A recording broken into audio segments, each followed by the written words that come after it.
Hi guys, it's Melissa, College Fashionistas Program Director. I'm here with Reesa Lake.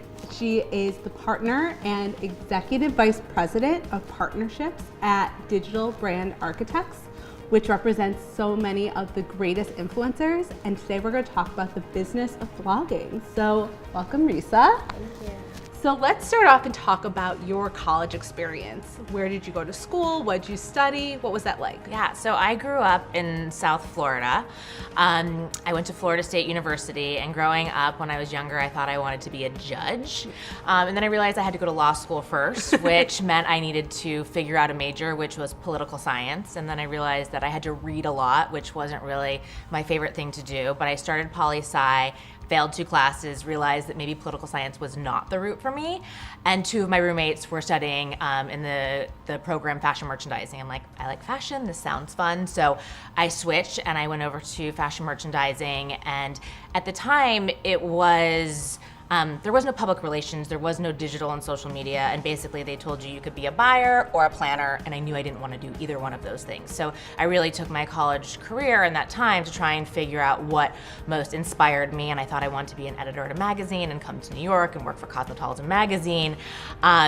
And I went through college, I got a minor in business, and I knew that to do anything in fashion, I needed to move to New York. So I moved to New York, and I got an internship with Igal Azruel, a fashion designer, in their PR department. So that was kind of going from Florida, had never been to New York before, like literally packed 2 suitcases and came to New York. And you're like, I hope this works. Yes, luckily it did. Luckily it did quickly, and I started off interning, and the receptionist within a month of my internship quit, and I went to my boss, who was super scary at the time, and I said, so receptionist quit, I think that you should hire me. And I was mortified to ask for that, and she wrote me an email and she goes, you're an intern.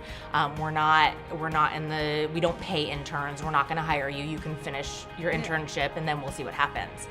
The next day, she wrote me an email and she said, actually, I've thought about it, and you've proven to be a really valuable asset, and the fact that you already see a future with our company, I would like to offer you the position of receptionist. So during an internship, 1 month in, just moving to New York, I already had a job, which was really exciting. And I think that's also super great, right? Like receptionist, it seems like, oh, that's like below me, or that is a key in an office manager. Similar positions, like you're getting a lot of face time with everyone in the office. It's like one of those secret ways or secret careers almost that you really get yourself into a company. Yeah, and I feel like not being afraid to ask for what you want. 100%. Like, I mean, a lot of interns are like, how do I even ask to go on a lunch break, or can I leave my desk? And I remember my first day during my internship, I had to seal all of our Fashion Week invites.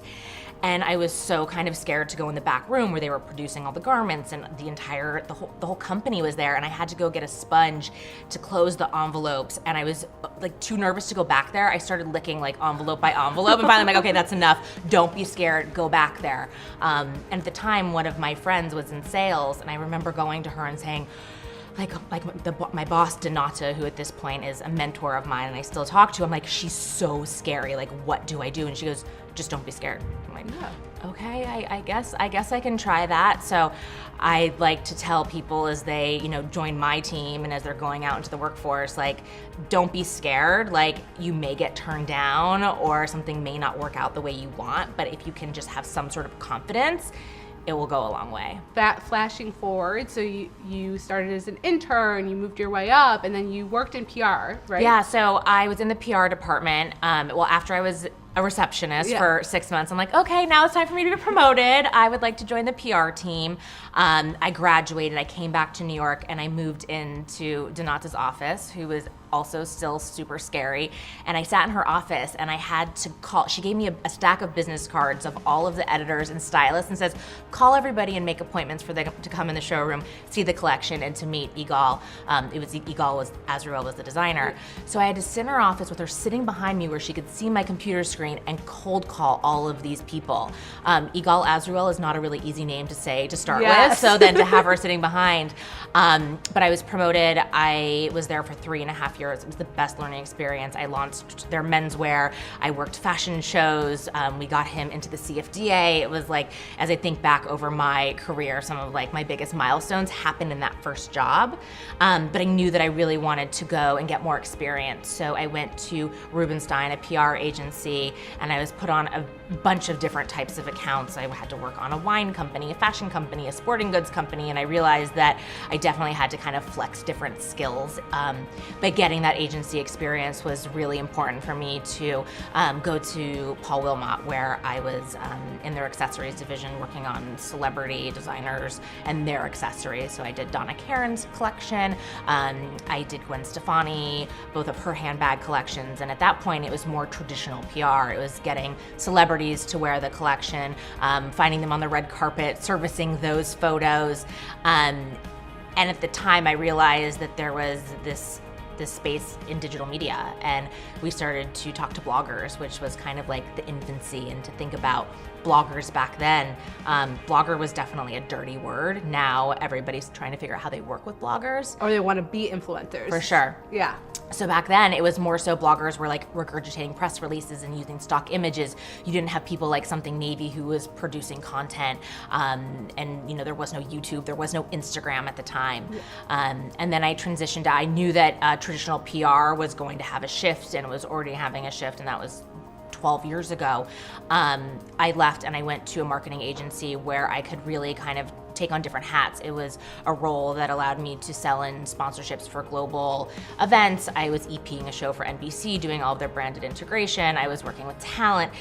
It was I was doing a lot of different things, which I had no experience in, but all of those experiences kind of came together, which has really helped me grow into the role that I have at DBA. And I remember, oh my gosh, it was almost 8 years ago, and we were meeting with the team, and we were trying to, we were talking about really what DBA was doing, and they're like, we need to hire a manager who will manage influencers. And I'm like, what does that mean? Yeah. Like, there's no job description. Like, what is this? And I remember thinking, wow, and at the same time, I was also kind of interviewing for high profile PR jobs. Yeah. And I was trying to figure out really what was the next step. And I decided to take a leap, and I went to DBA, and I was the first manager, and I was building out a portfolio of fashion and lifestyle influencers and managing them. And I remember the first week being like, is this really gonna be a thing?